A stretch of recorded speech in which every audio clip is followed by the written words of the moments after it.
பல தடவை நான் உங்க டாக்ஸில வர்றப்ப அந்த கண்ணாடி வழியா பின்னாடி உட்கார்ந்துட்டு இருக்க என்ன பார்த்து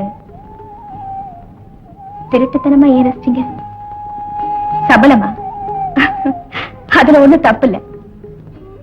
ஆசை வெக்க மரியாதைன்னு சொல்லுவாங்க.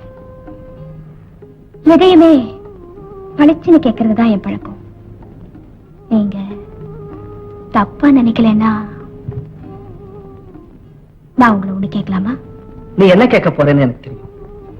அருமையான மனைவியும் அழகான குழந்தைகளும் இருக்கிறப்போ இன்னொரு பொண்ணு மேல ஆசைப்படலாமான்னு தானே கேட்க போறேன். அது இல்லைங்க. இந்த சின்ன வயசுல உங்க மனைவி அடுத்த படுக்கையாவும் பலகீனமாவும் இருக்காங்களே, அவங்க கல்யாணத்துக்கு முன்னாடியே நல்லாதான் இருந்தா. நானும் அவளும்